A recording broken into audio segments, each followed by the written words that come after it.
The more things change, the more they stay the same. I'd given humanity the benefit of the doubt that the radical changes to our world might actually transform human nature. But Gwen's betrayal proved nothing had changed. People were so caught up in self-preservation that nobody seemed to realize we'd been given a second chance. Kept hoping some benevolent order would rise up, lead the way. Instead, we had corrupt groups hell-bent on controlling the rest of us through fear and propaganda.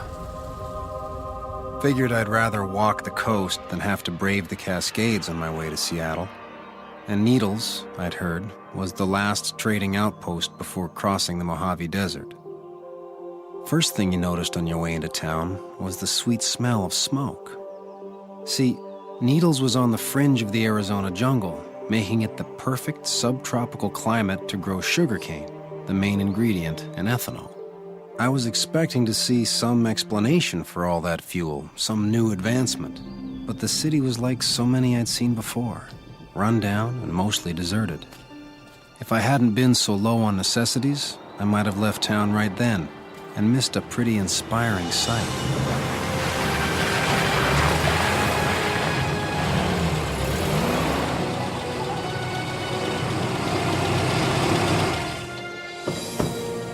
It was the first motor vehicle I'd seen running since before the fall, powered by ethanol with a modified electrical system. We've been waiting for days. We have no supplies.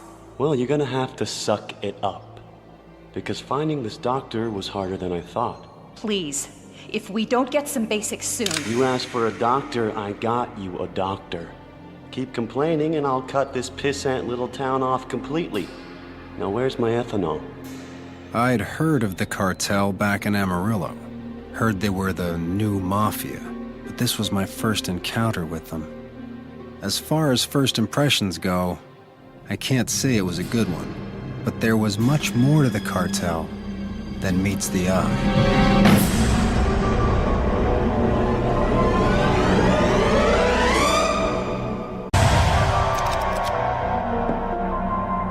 The most precious resource after the fall was knowledge. The more critical, the more specialized the knowledge, the more valuable it was. So doctors of any kind were a hot commodity. And if you wanted medical attention now, you probably had to make a deal with the cartel. Despite its podunk appearance, Needles was actually a very progressive town. Specializing in ethanol not only gave them a valuable commodity, it earned them a place on the cartel trade routes. That's why the cartel converted their vehicles to run on ethanol. It was easier to produce than gas, and in a world without a corporate agenda, the most efficient energy rules. But even with a strong mutual need, the relationship between Needles and the cartel turned out to be completely one-sided, due in large part to Larry Fishman, the local cartel rep. We'll be back in 48 hours to collect another 1,000 gallons of eth. Wait! That wasn't the deal. It is now, if you want those supplies. Fishman had the town under his thumb, all right. But there was a fly in the ointment. The doctor Fishman delivered to town was already having second thoughts. Said he'd just learned the assistant he'd been promised wasn't available. Look, nobody's expecting miracles. All you have to do is give the guy some shots, calm him down, just make it look good. Or you can keep whining and I'll leave you here to rot. Watching this whole drama unfold, I saw there was a window of opportunity to make a deal. Told them how I'd traveled with Gwen for 2 months, picked up the basics of first aid, even delivered a baby.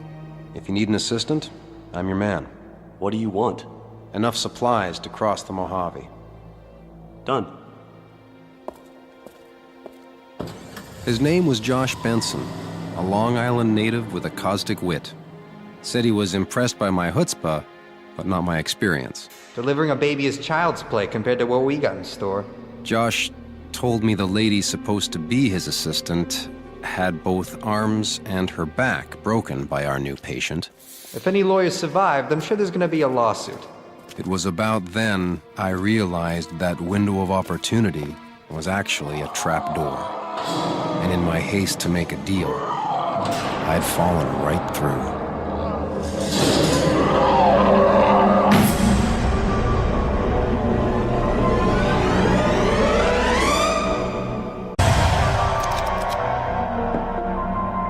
The patient's name was Declan Keene, but Josh, in his own sarcastic way, had already started calling him the Berserker, after the legendary 9th century Norse warriors who fought in an uncontrollable rage. By all accounts, though, there was another side to Keene. He was a beloved member of the Needles community until one day he became inexplicably violent.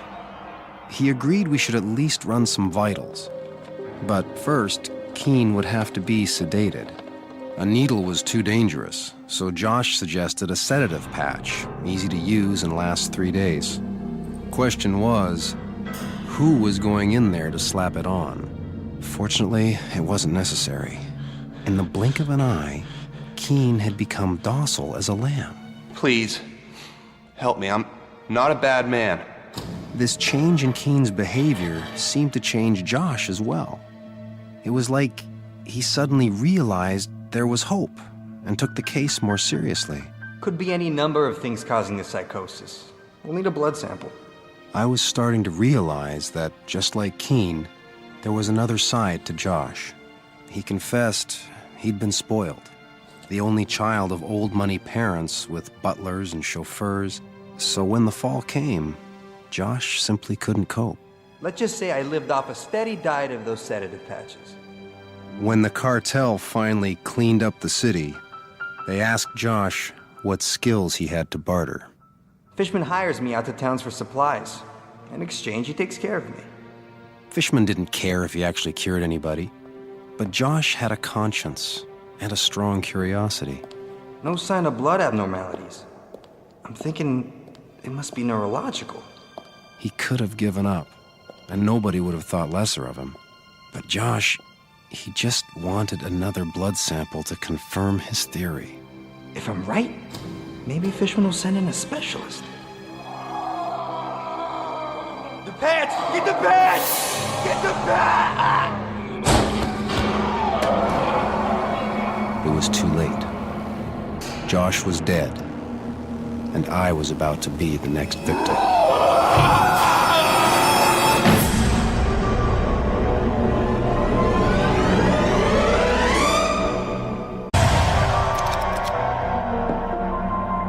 How does a perfectly normal man suddenly turn into a homicidal maniac? That was the paradox of Declan Keene.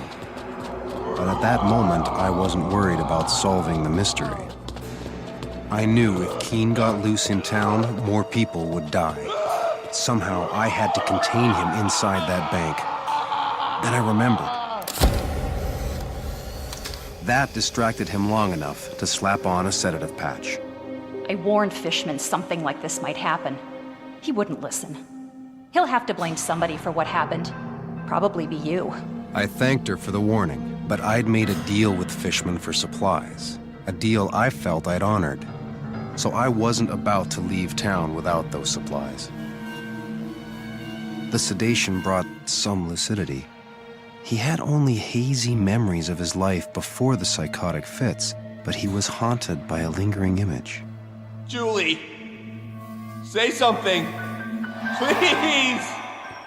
I'd later learned that Julie Summers was a local orphan Keene had taken under his wing after the fall.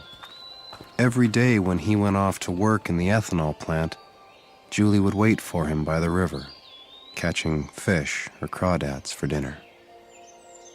Until that night, his first rage hit. Kept thinking about Josh's theory that Keene's condition was neurological.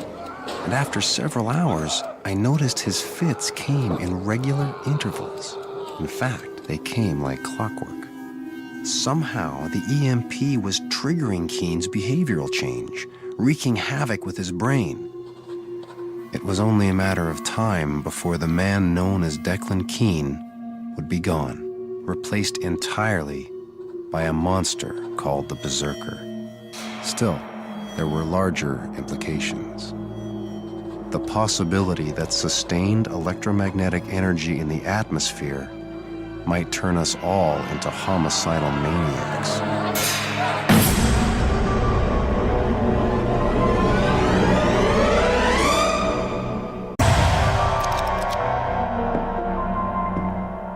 In a world largely devoid of infrastructure, the cartel was considered by many to be a necessary evil.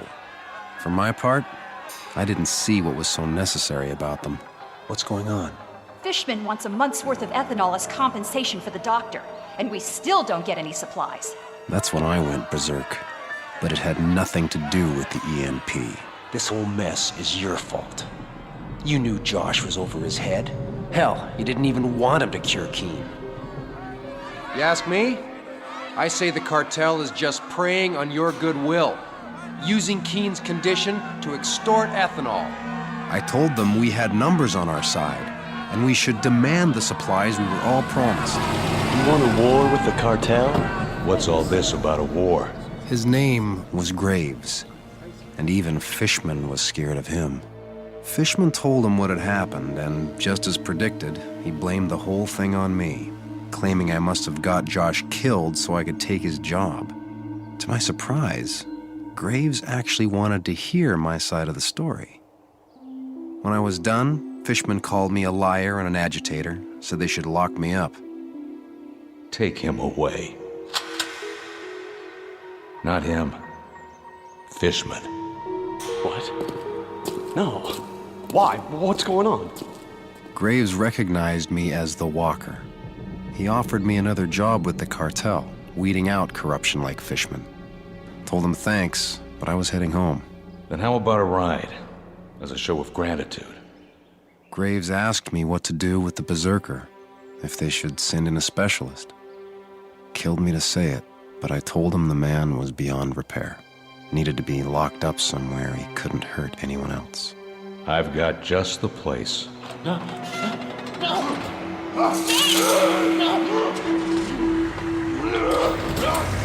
Graves gave me a secret code. Let me ride for free on any cartel trade route. For all their revamped technology, the cartel was still slave to the EMP, just like the rest of us. How many people work for you? You think I run the cartel?